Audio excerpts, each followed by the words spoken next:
Welcome, friends, to another edition of Global Capitalism, a bi-monthly presentation of Democracy at Work and the Left Forum. I want to thank you for coming and joining with us to go through this material.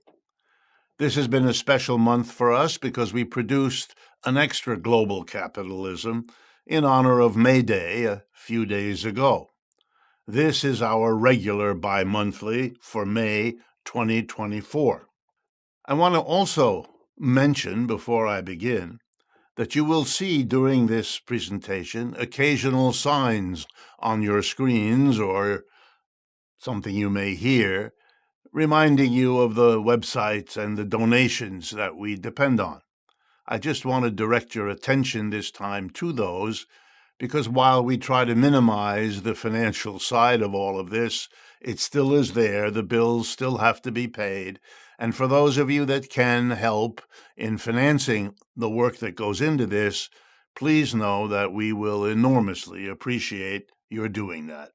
May 5th was the birthday of Karl Marx, a little over 200 years ago, and we were mindful of that for the usual reasons, and those are the following.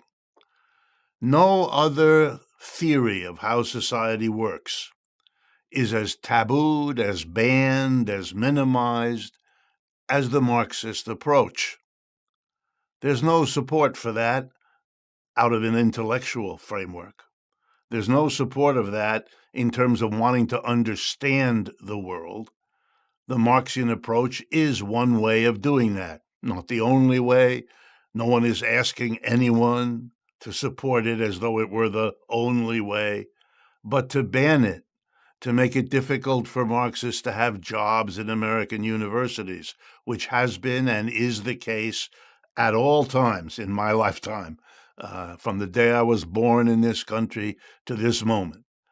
There is no justification. It just denies the American people an awareness, a theory of how the world works that would be fascinating if they were exposed to it, and that I want you to know is something I went and learned on my own because the universities I attended, Harvard, Stanford, and Yale, claiming to be bastions of civilized understanding, systematically excluded Marxist teachers, Marxist material, and so on throughout the 10 years that I spent in those institutions.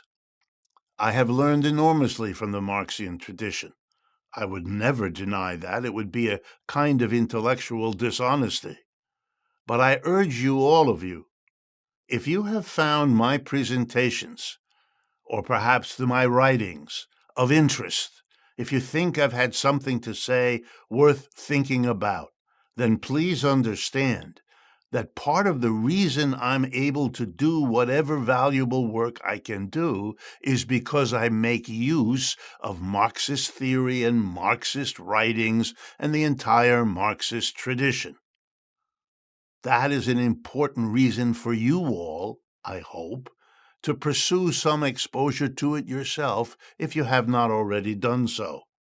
It's also a reason why I decided to devote a presentation today, right now, to offering a quick overview of how a Marxist theorist approaches the world we're living in right now, 2024. What would a Marxist critique of capitalism today look like? Okay, here we go. Marx was a critic of capitalism. You read him, you study what he wrote and what the tradition he developed wrote, because it offers a critical view of the capitalism that was emerging dominant in Marx's lifetime and has been the dominant economic system for the world ever since, roughly 200 years. So the interesting thing is, why not balance approaches to capitalism that celebrate it? And those are what we learn in school. Those are what are taught in our schools. That is what my profession, economics, is all about. celebrating capitalism. And I have no quarrel with that being done. But it needs to be balanced if you're serious as an intellectual or just as a thinker. It needs to be balanced with also considering how a critic of the system, as opposed to a celebrant, thinks about it. That's just so you have a reasonably rounded understanding. Critics, as you've noticed in your own life, see things that celebrants don't, and vice versa. And that's why we look at them both. But the problem is, here in the United States, you get 99.9% exposure to the celebration and 0.1%, if that, for the criticism. My teachers either ignored the Marxian approach to social science or dismissed it with a kind of casual wave of the hand as if it isn't worth it. Even if you believe that, here's another reason. Marx's ideas spread, once he articulated them, to every corner of the world. Every country on earth has Marxist thinkers, Marxist magazines, Marxist journals. Even the United States, where it is repressed systematically, it exists. It has meant a great deal to an enormous number of people on this planet that we live on. There are even governments, like the People's Republic of China, which are officially endorsing Marxism all the time, and have been doing so since they won their civil war in 1949. That's a long time. So even if you don't want to take it seriously for one reason, there's another, namely, it's a real part of the world you live in and that you will have to make your way in. Not to understand it, not to spend a little time learning what it has to say, is foolish and blind and strange if you think about it. I have found my education here in the United States terribly lopsided in its refusal to get anywhere near the Marxian tradition, and especially not in a systematic way. So I'm going to try to explain it now. I begin in two ways at the same time. Here's the first way. Many of you think, if I can borrow the words of Bernie Sanders, that the economy is rigged, that there's something built in to our economic system, capitalism, that produces odd outcomes. Some of us are very rich, and a huge number of us aren't. Some of us have enormous power. Many of us don't. What's going on here?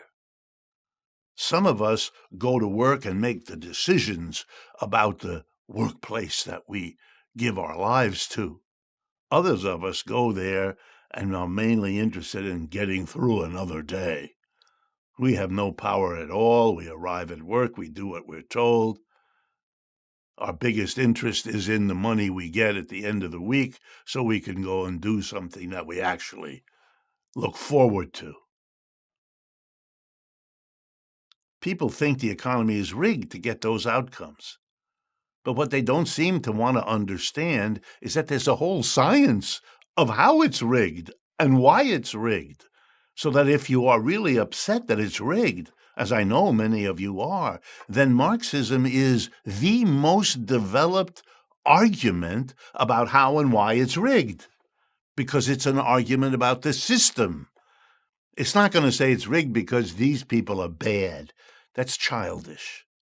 Even if you believe there are these people that are bad or greedy or power hungry, you have to answer the obvious question.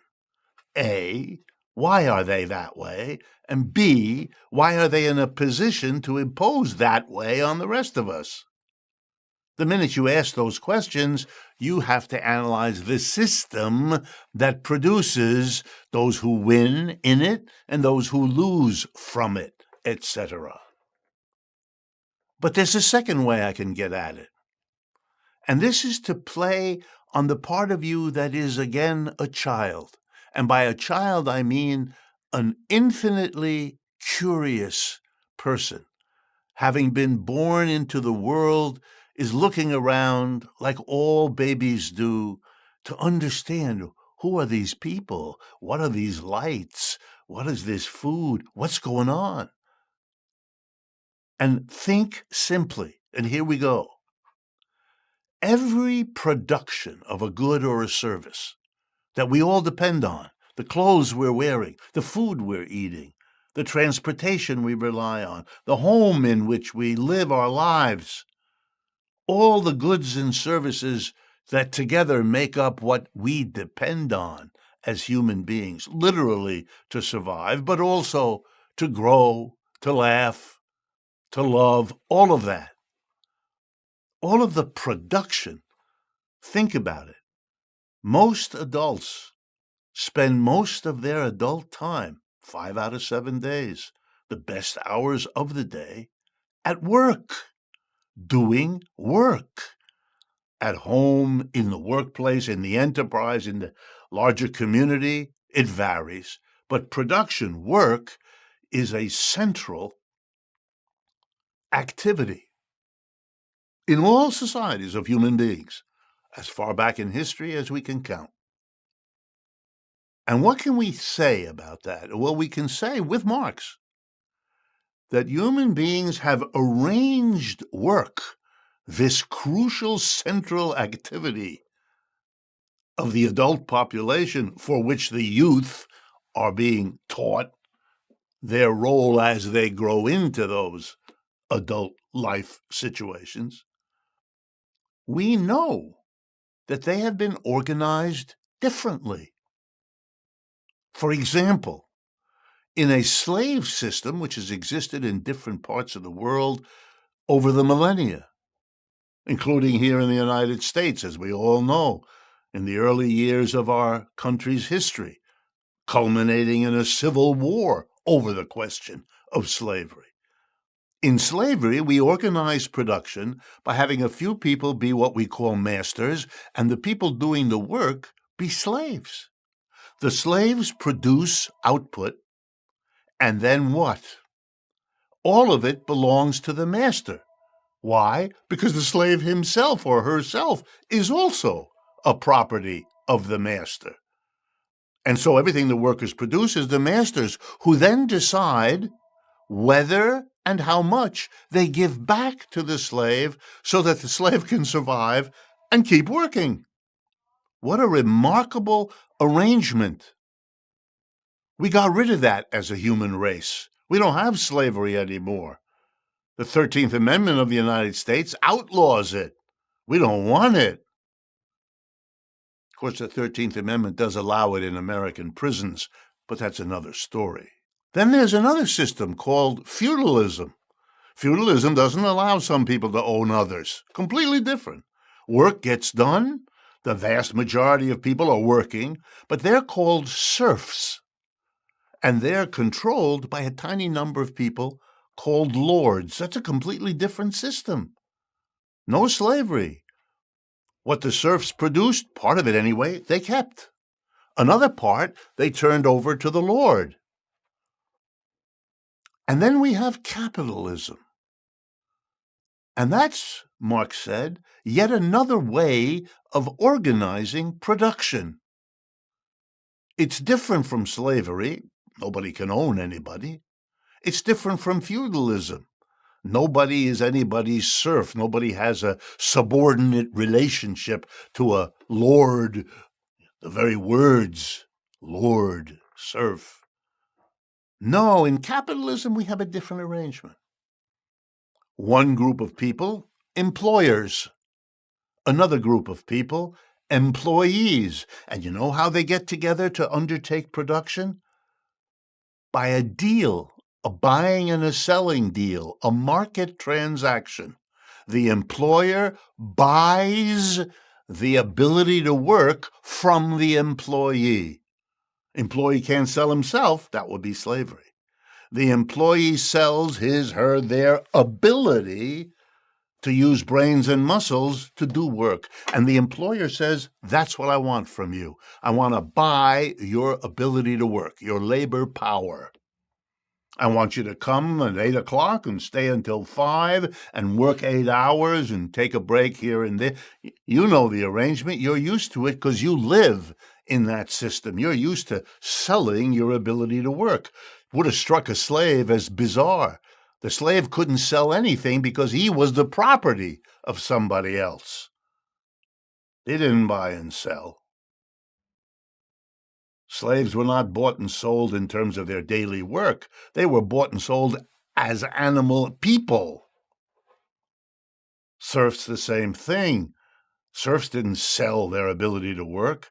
There was no wage in slavery. There was no wage in feudalism. Wages are about our particular system.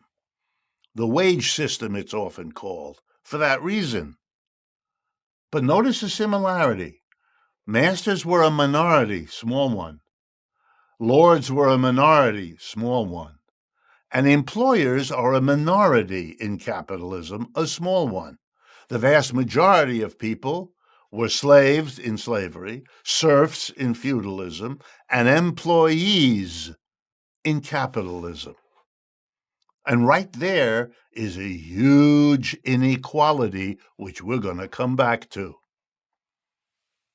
So capitalism is this particular system, not unique in the world as a particular system. Slavery was, feudalism was, old village communities were. There's a lot people working on their own as individuals, self-employed, we might call them.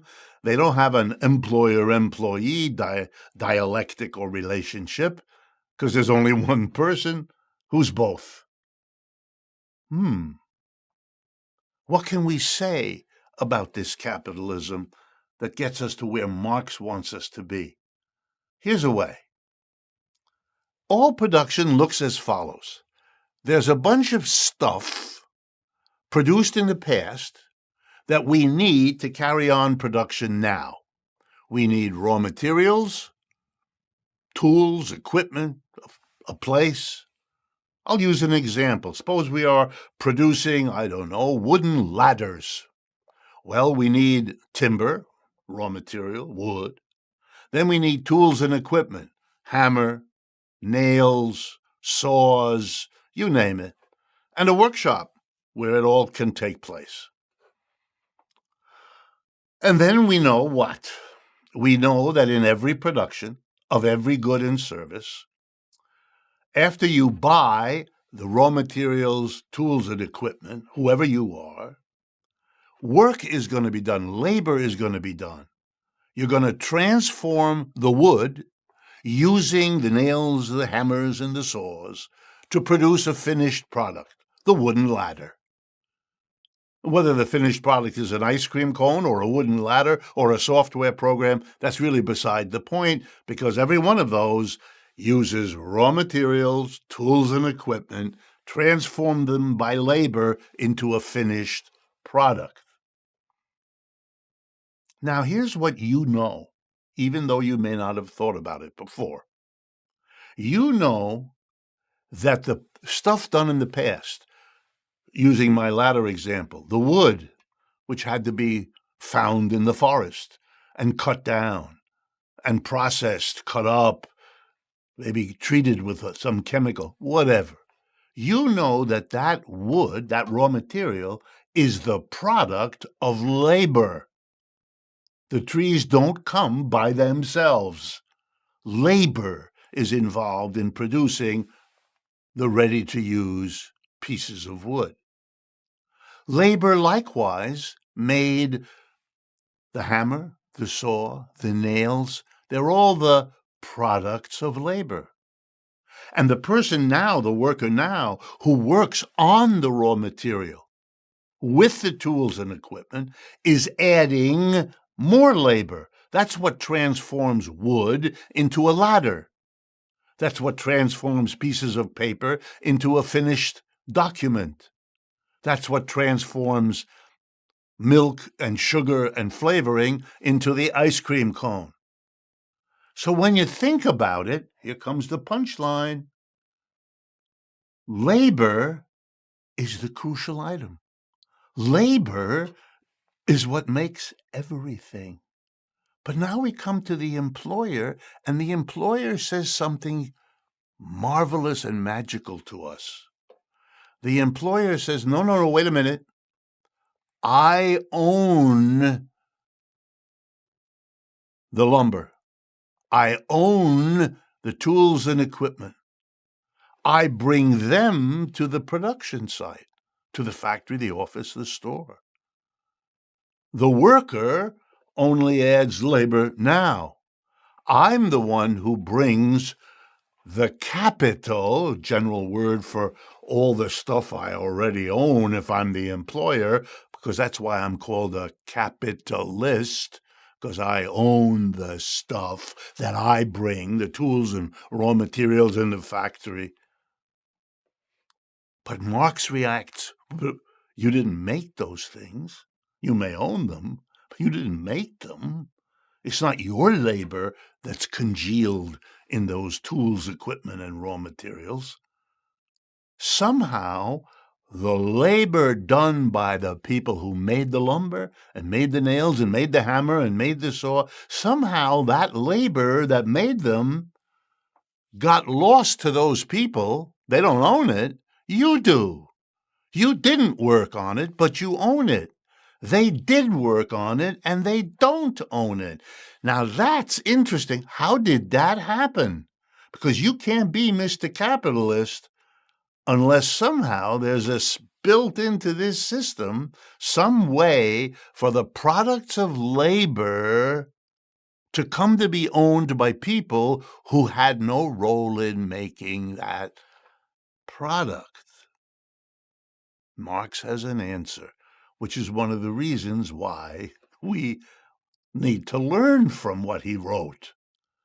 It's probably the single most basic understanding he offered us. Namely, it's an explanation of how and why the people who do the work end up not owning and having power to decide what to do with the fruits of the labor they've undertaken. In other words, he explains how past labor produced stuff that now belongs to people other than the laborers. Marx said that was the key question to ask, because it will give you the answer, namely, how the system works, why the system works the way it does, which is on your mind a lot of the time that you're conscious, and a lot of the time you're not, in your dreams, in your imaginations. So let me do it for you and see whether you can't find something interesting to think about as I go through it. I'll do this by going back to my little ladder story, by looking again at every production process like the ladder. Raw materials have to be assembled.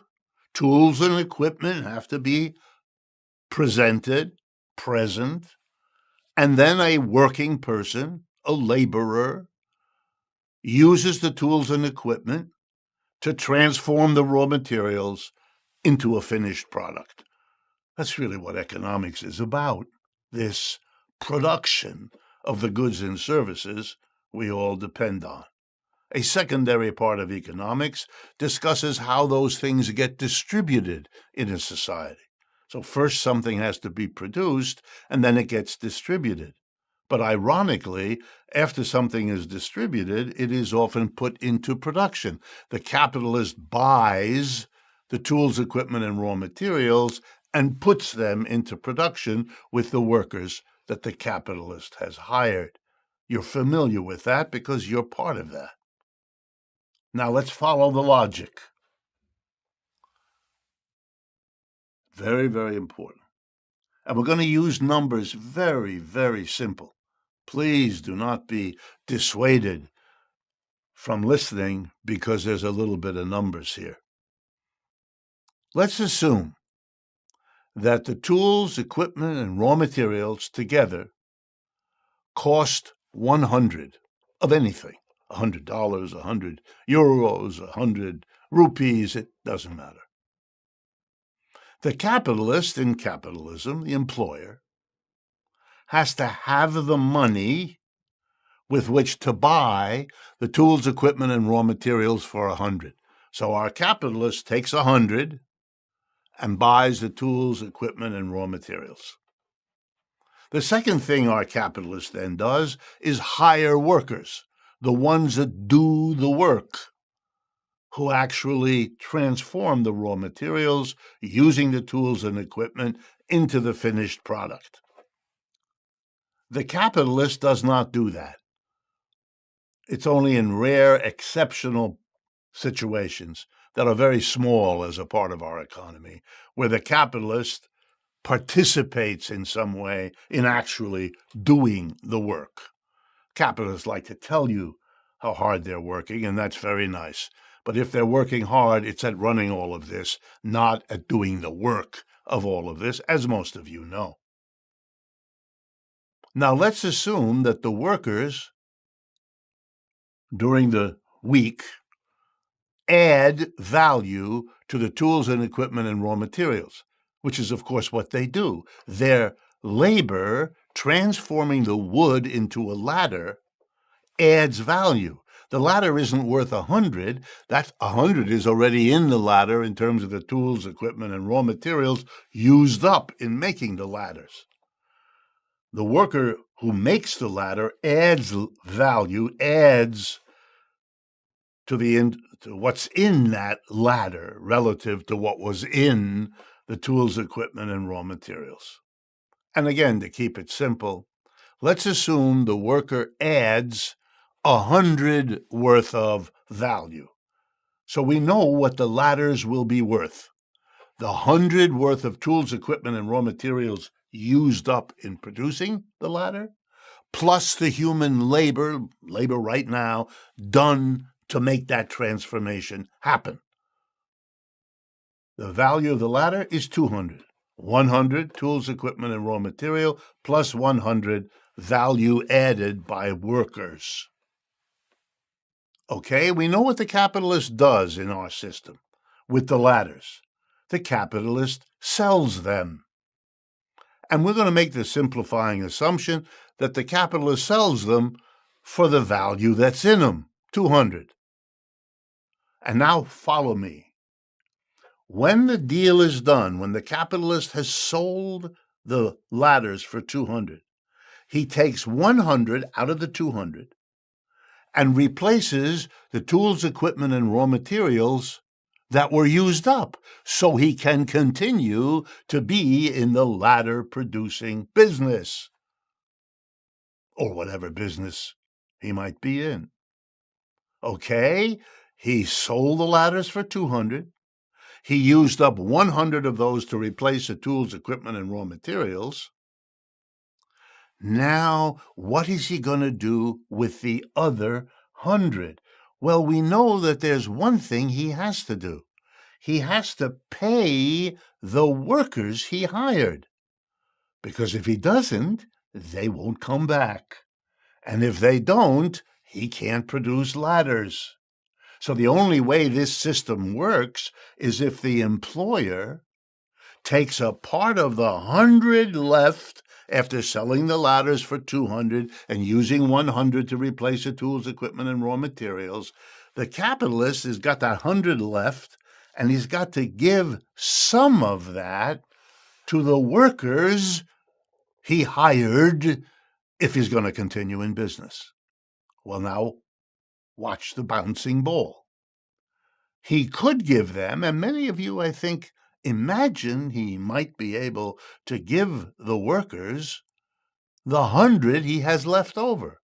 And that would be interesting, because that would mean that the workers added 100 when they worked and are now getting paid the equivalent. They're getting 100 back. They added 100 to they gave the employer 100, and the employer is giving them back 100. A fair deal, an equal relationship. The problem with that story is, what's left for the capitalist if he does that? And the answer is nothing. And Marx points out that he's never met a capitalist who undertakes a capitalist production process knowing and expecting nothing for himself out of it.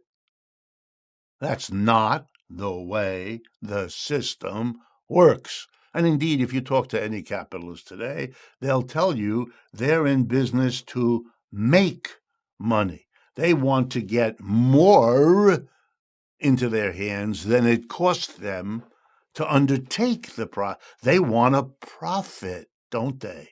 They're driven by profit. They seek to maximize profit. In the language of capitalism, profit is the bottom line. And Marx says, yeah, it is. And I'm going to explain to you where the profit comes from. And out of that explanation, I will teach you about capitalism in a way you have never thought about it before. So here's the explanation. The capitalist doesn't give workers the equal of what the workers added in value by their labor. To stay with my latter example, the workers added 100. What is the employer going to pay them? I'll pick something. 50. 50. The workers added 100, and they got paid 50. So where did the other 50 end up? In the hands of the employer. He's the one who sells the ladders. He gets the 200. He uses 100 to replace the tools, equipment, and raw materials. He uses 50 to pay the workers, and he keeps the other 50 for himself. That's the profit capitalists are looking for. It's what they take from the workers who produced it. Now look at what we can understand. Once you understand this, you'll understand why the employer is constantly trying to press down what he pays the workers, the wages. Why? Look at our story. The less he pays the workers, the more he keeps for himself. In my little example, I said he paid the workers 50. If he could get away by paying the workers 45, he would keep 55 instead of 50. Wow. So capitalists are always looking to,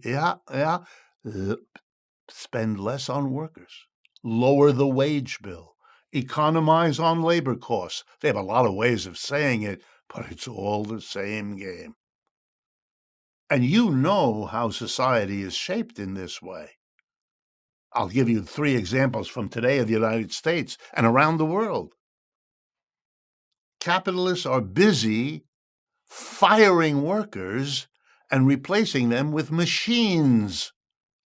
And they only do it if the machine is cheaper than the worker, because then they can get away with giving less to the workers and machines than before they had to give to the workers. And that's more for them. Here's another way they do it. They move production away from where workers are high wage to where they can get away with paying low wages. That's why millions of jobs have moved in recent decades out of the United States to the People's Republic of China, or India, or Brazil, or Mexico, or wherever. There's no mystery here. If you push down the wage, there's more of the value added by your workers that you, the capitalist, the employer, get to keep. And here's another one. Immigration. Bring in people that will accept lower wages than your indigenous, native population might accept. And that'll be great for you, because you will give less of the value added by the worker in production than you had to before, leaving more for the employer. The endless effort never stops of employers to squeeze more out of this arrangement is why workers are constantly discovering that the employer is trying to nibble away at their bathroom time or their lunch break or anything else where they can save, because taking it from the worker is bringing it into your own pocket. Now take a step back with me, as Marx does, and ask yourself, what a way to set up production. What a way to organize an economic system. What you're doing is setting up in every workplace, in every store, in every office, in every factory, a conflict of interests, a battle that never stops. Marx calls it the class struggle. It's what every worker discovers wherever he, she, they are working, that there's this endless struggle to squeeze more, press down the wage, which means the employer will hire specialists, engineers, lawyers, accountants to figure out every day. Hire a new MBA graduate who might come in with a new idea of how you can squeeze. It's a conflict-ridden system.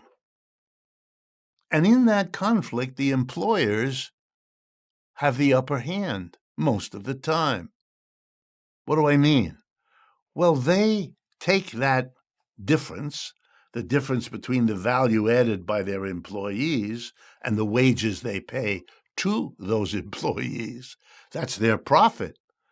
And that's, of course, where they get the money with which to buy the tools, equipment, and raw materials. So now we know how those things which were the products of labor ended up the property of non-laborers.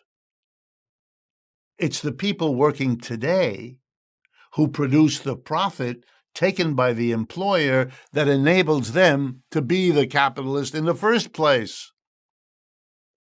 It's a self-reproducing system. Yeah, it is rigged. Of course it's rigged.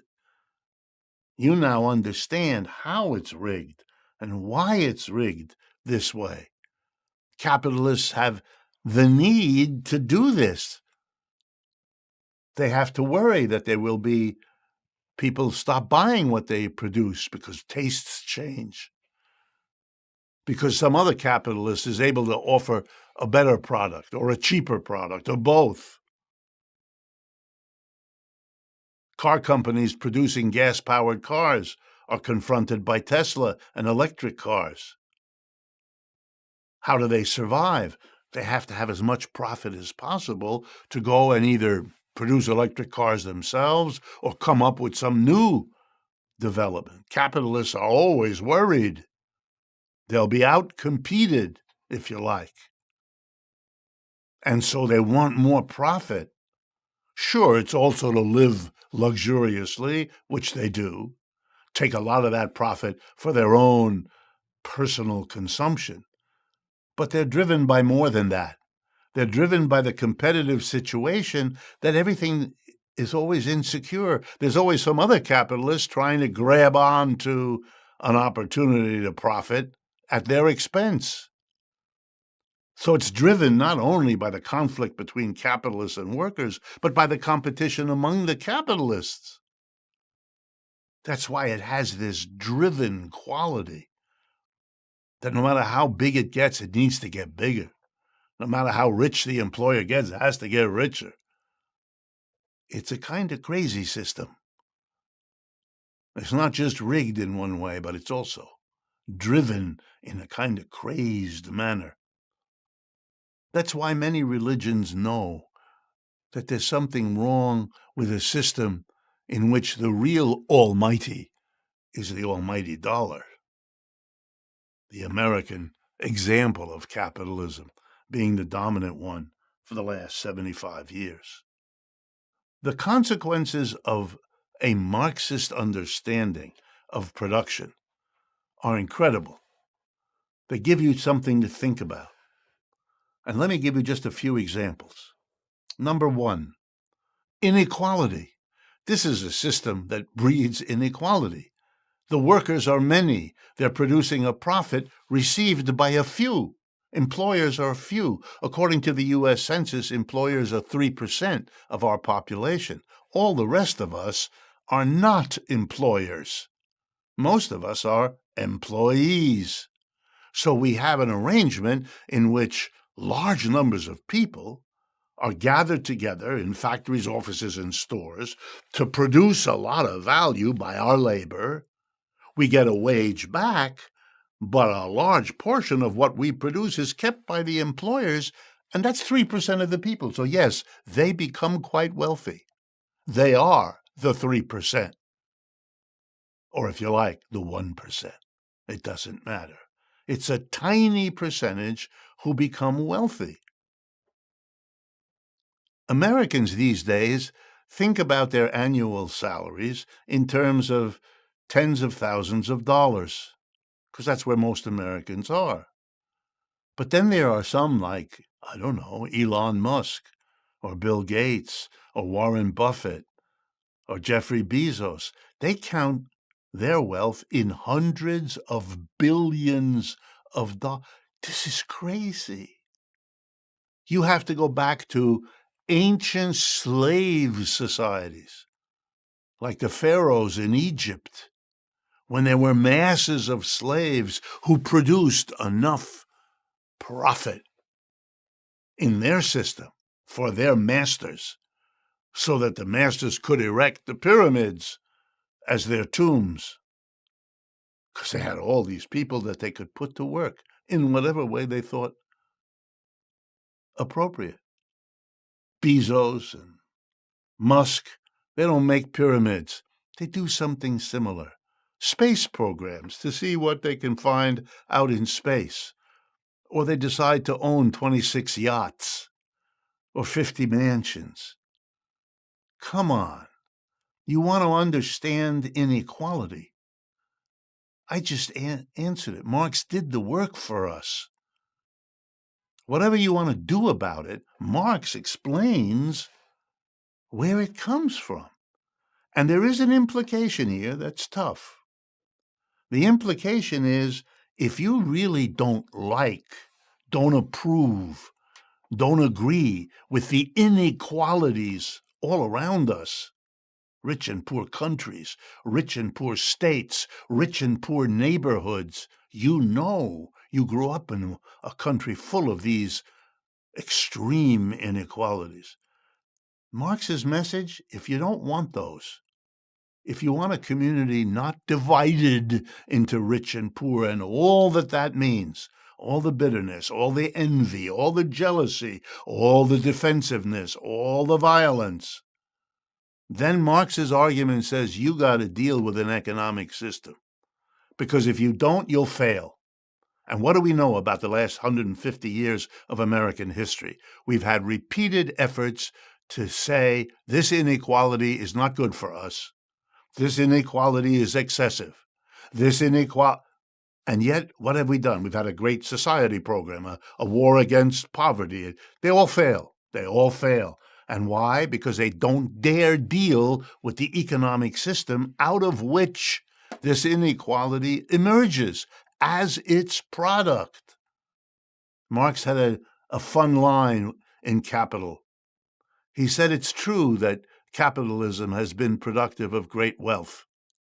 The problem is it has also been productive of great poverty.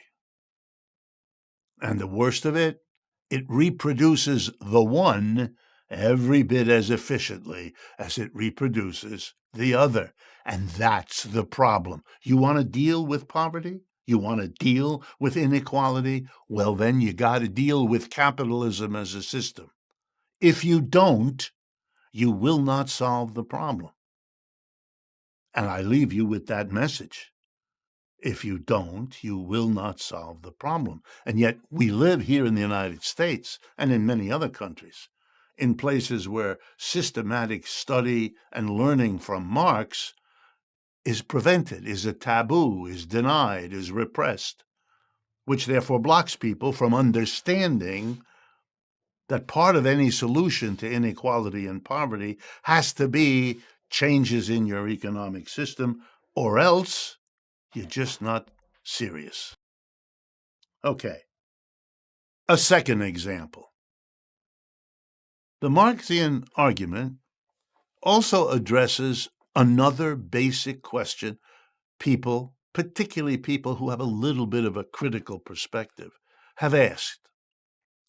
Why is capitalism so unstable? In other words, as a system, not only has it got this extreme inequality, which it cannot overcome, even having tried to do so on many occasions, why is it so unstable? And what do I mean here? Well, I'm going to rely on the research of a very important American institution, the National Bureau of Economic Research, NBER.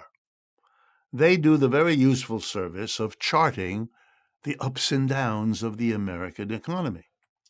And basically what they have found is that on average, every 4 to 7 years, capitalist economic systems crash. Yeah, they crash every 4 to 7 years. And what does it mean, this crash? Well, it means the following. Suddenly, huge numbers of people are thrown out of work. It's not because they are not doing good work. It's not because their skills have disappeared. It's not because they're too drunk to come to work. None of that. They're just as efficient and just as hardworking when the crash happens as they were 2 months, 6 months, 10 months, 2 years before. Suddenly, large numbers of businesses crash. Those workers lose their jobs. Those businesses are forever gone. What happened? Well, it's the way the system works, we're told. What? Yes, in the university, we are taught about business cycles. That's a nice word, sounds much less terrible than crash. Now, it is true that each crash is unique in some ways. They don't last the same amount of time. They don't peak and drop to their bottom in the same way. Some of the crashes are shallow and quick and short. Some of the crashes are harsh, deep, and last a long time. The Great Depression of the 1930s lasted over a decade, over 10 years, and was horrible. Unemployment at its peak was 33%, 8 or 9 times what it is right now. But we haven't been able to get out of it. The governments of capitalist countries have tried desperately to stop these cycles, and there's a simple reason why. A system begins to lose support of the people if it's producing mass unemployment and the collapse of businesses left and right. That's a time when people question the system, are angry about the system, are bitter about how it has destroyed their livelihoods, their educations, their hopes, their dreams. Young people in America are going through that right now. So the system is nervous. When it crashes, it's terribly frightened that it might crash harshly for a long time. It wants to make it short.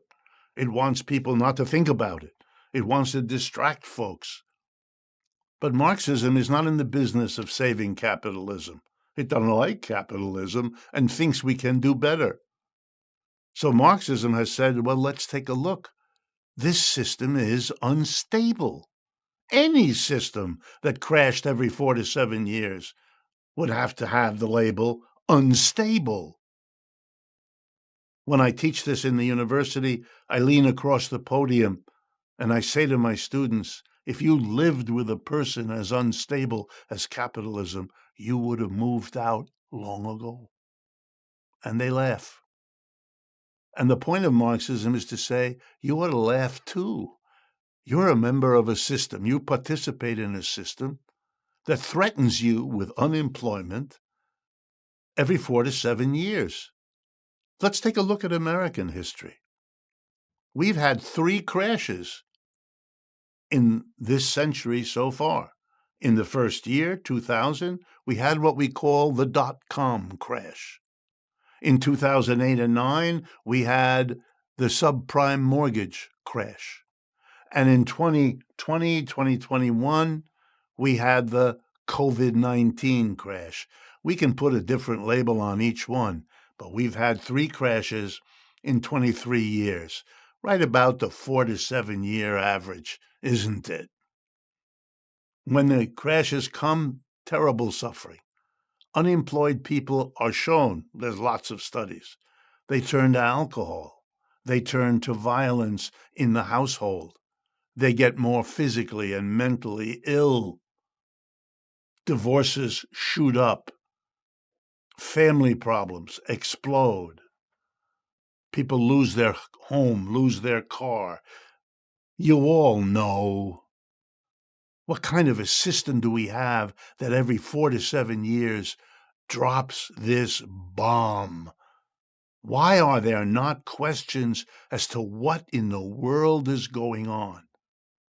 The few economists that have dared to ask have mostly come up with the right answer, which is the crashes happen when capitalists decide that they're not going to put their wealth to production. They're not going to hire workers.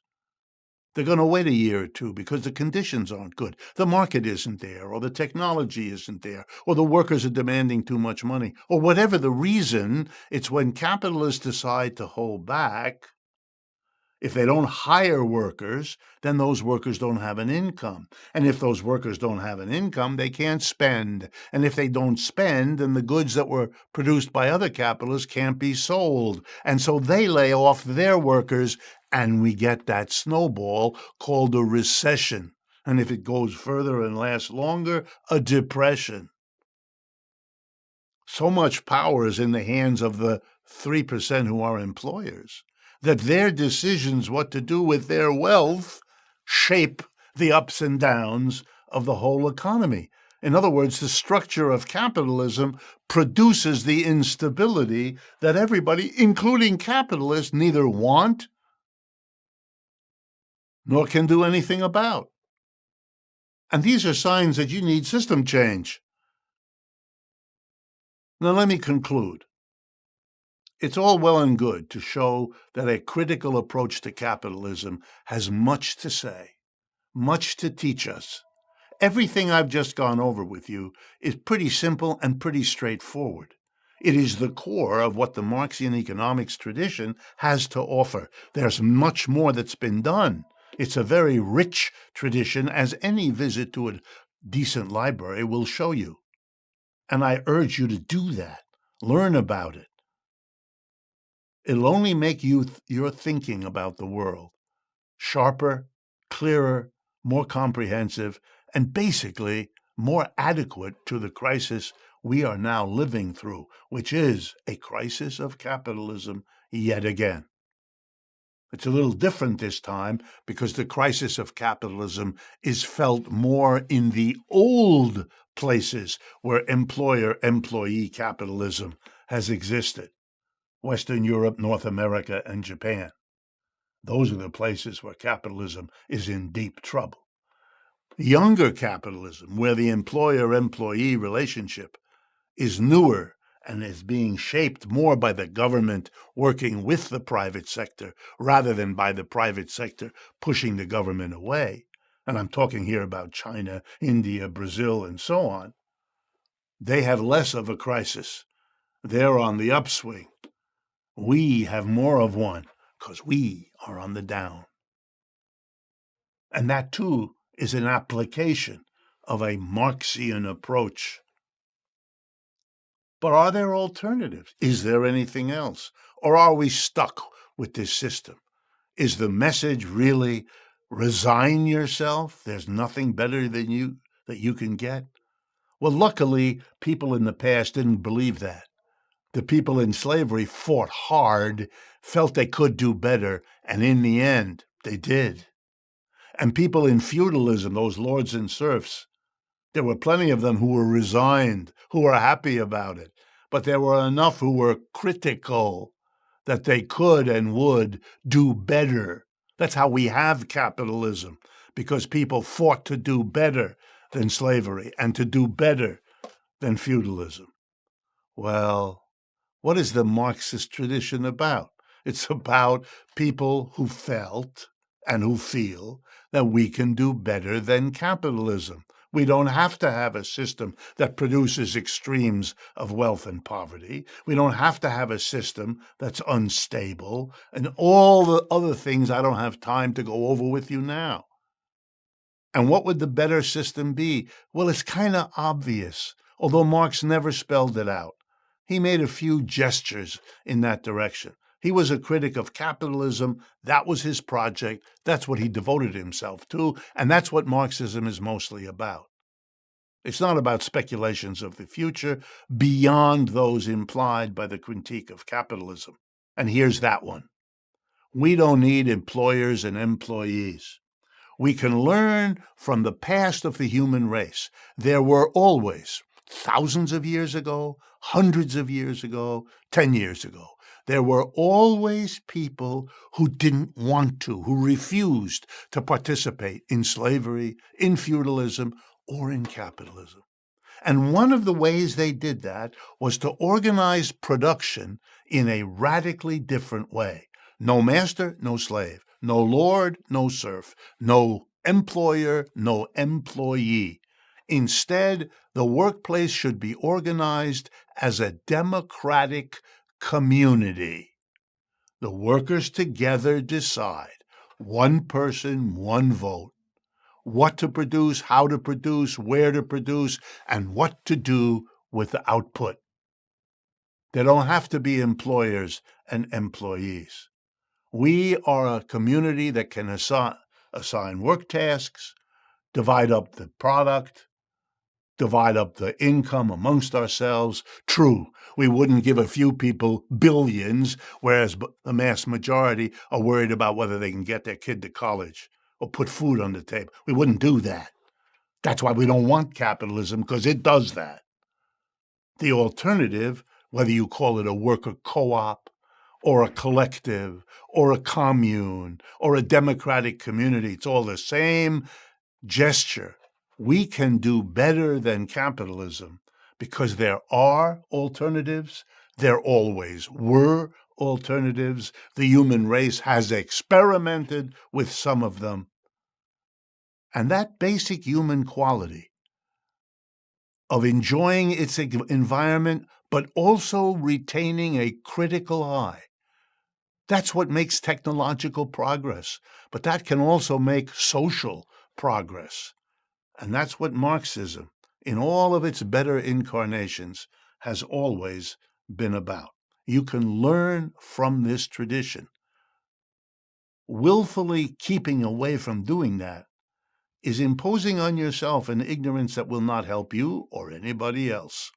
If you found what we do in these presentations interesting, please understand that part of whatever value we have or that I have comes out of having learned and trying to use the insights I got from that tradition, which are different from insights I got from other traditions, which I got. But closing yourself off from the Marxian tradition is just playing into the hands of those who don't want the system to change, who are sitting at the top, and whose greatest fear is precisely that people will understand we can and we should do better. Thank you for your attention, and we'll be back in July with the next bi-monthly installment of Global Capitalism.